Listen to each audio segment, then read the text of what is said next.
Hello guys, आज थोड़ा सा बताएंगे इलेक्ट्रॉनिक्स के बारे में।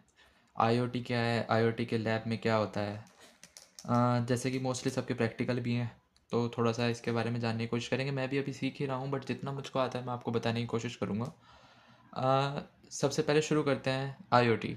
इंटरनेट ऑफ थिंग्स है आईओटी, मतलब where we deals with physical sensors, machines, appliances that are connected to internet. अब इंटरनेट से कैसे थोड़ा सा समझेंगे कि जैसे सेंसर्स होते हैं। सेंसर्स आपको बताऊं मैं कैसे होते हैं, मतलब वे क्या करते हैं, फिजिकली कोई भी चेंज होता है तो उसको डिटेक्ट करते हैं। अलग अलग टाइप के सेंसर्स आपको देखने को मिलेंगे। मैं आपको एक आधे सेंसर्स दिखाऊंगा जिससे आपको पता चले कि सेंसर्स होते कैसे हैं। ठीक है। ये आप मेरे हाथों में देख रहे हो, ये एक इंफ्रारेड सेंसर है। ठीक है। एक मेरे पास सेंसर है, अभी अल्ट्रासोनिक सेंसर मेरे पास अवेलेबल है। अल्ट्रासोनिक सेंसर की भी बात करेंगे।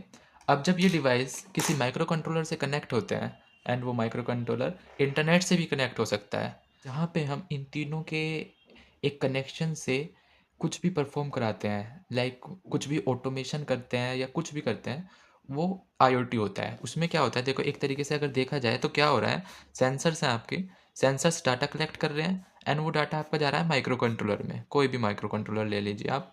अब ये माइक्रो कंट्रोलर में वाईफाई या इंटरनेट कैपेबिलिटी है। ठीक है। अब तो ये क्या करेगा, ये उसको एक ऐसे सर्वर पर भेजेगा जहाँ पे भी ये सारा डाटा हम स्टोर कर रहे हैं। मेनली सर्वर्स होते हैं क्लाउड सर्वर, जैसे हो गया क्लाउड सर्वर, यानी कि एक ऑनलाइन सर्वर है जहाँ पे हम कोई भी डाटा स्टोर कर सकते हैं। ठीक है। यहाँ पे आपका कोई भी ये डाटा स्टोर करके दे दिया इसने कि यहाँ पे ये हमने वैल्यूज़ रिसीव की, ये यहाँ पे स्टोर हो चुकी हैं। ठीक है। अब ये क्लाउड सर्वर वापस से इससे कम्युनिकेट कर सकता है माइक्रो कंट्रोलर से कुछ भी चीज़ परफॉर्म कराने के लिए। ठीक है। अब वो इसके बेसिस पे, इस पूरे पूरे डाटा के बेसिस पे कुछ सोच भी सकता है, थिंक भी कर सकता है। तो ये सब है। ठीक है। अब इसको छोड़ देते हैं। आईओटी आपको शायद पता ही होगा, थोड़ा बहुत तो पता ही है। जैसे स्मार्ट होम्स, ऑटोमेशन प्रोजेक्ट्स बनाते हैं, अलग अलग टाइप के प्रोजेक्ट्स बनाते हैं। जैसे इंजीनियरिंग में आपने देखा होगा कि कोई कोई कार्स बनाते हैं, that robotic car, obstacle avoiding car, तो सब इसके अंदर आता है। ठीक है। हाँ, बट उसमें इंटरनेट नहीं होता। यस। तो अब थोड़ा सा जानेंगे एक्टुएटर क्या होता है। एक्टुएटर का भी शायद आपने नाम सुना होगा। एक्टुएटर क्या, देखो एक होता है सेंसर्स। सेंसर ने डाटा कलेक्ट किया, डाटा कलेक्ट होने के बाद वो माइक्रो कंट्रोलर में गया। अब हम चाहते हैं कि इसने डाटा कलेक्ट किया, अब यहाँ पे लेट्स सपोज कि इसके सामने कोई ऑब्स्टिकल है, इसने डिटेक्ट किया। देन हम चाहते हैं कि अगर ऑब्स्टिकल डिटेक्ट हो जाए तो बल्ब ऑफ हो जाए। ठीक है। अब यहाँ पे हमने कनेक्ट कर दिया एक बल्ब माइक्रो कंट्रोलर से, यहाँ से डिटेक्ट हुआ, माइक्रो कंट्रोलर ने प्रोसेस किया, देन तो वो फिजिकल चेंज हमारा एक बल्ब में हुआ, तो वो हमारा एक्टुएटर हो गया। ठीक है। अब एक्टुएटर कैसे हुआ, वो इलेक्ट्रिकल सिग्नल को एक फिजिकल चेंज में कन्वर्ट कर रहा है। लाइक सपोज यहाँ पे हम एक मोटर कनेक्ट कर देते कि यहाँ पे कि जैसे ही ये कोई ऑब्जेक्ट डिटेक्ट करे तो ये मोटर चल जाए। अब ये मोटर चल रही है, वो कैसे चल रही है, एक इलेक्ट्रिकल इसमें वो जा रहा है, इलेक्ट्रिकल सिग्नल जा रहा है, जिसकी वजह से ये मोटर रन करने लग रही है। ठीक है। अब इसको और बढ़िया तरीके से समझने के लिए एक और मैं चीज़ आपको दिखा देता हूँ। मेरे पास एक ही सर्वो मोटर है। अब ये क्या करता है, ये थोड़ा सा डिफरेंट है नॉर्मल मोटर से।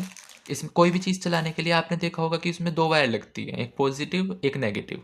ठीक है। पॉजिटिव पॉजिटिव चार्ज देती है और नेगेटिव नेगेटिव वाला। ठीक है। उससे कोई भी चीज़ हमारी चल जाती है। कोई बल्ब होगा तो उसमें पॉजिटिव लैग होगी, नेगेटिव लैग होगी। बट ये सर्वो मोटर है, देखो इसमें एक पॉजिटिव है एक नेगेटिव है, एंड इसमें एक वायर एक्स्ट्रा है, ये दिख रहे हो। अब ये जो एक्स्ट्रा वायर है ये हमारी सिग्नल वायर है। सिग्नल मतलब जो माइक्रो कंट्रोल से सिग्नल जा रहा है, ये हमेशा पॉजिटिव नेगेटिव हमेशा कनेक्ट रहेगा आपका बैटरी से, एंड ये सिग्नल वायर ये कनेक्ट रहेगा हमारा माइक्रो कंट्रोलर से। तब क्या होगा, जैसे ही माइक्रो कंट्रोलर इसको सिग्नल देगा देन हमारा मोटर रन करेगा। अगर इसमें सिग्नल नहीं जाएगा तो हमारा मोटर रन नहीं करेगा। तो ये है एक्टुएटर, जो किसी भी इलेक्ट्रिकल सिग्नल से हमें फिजिकल चेंज दे रहा है।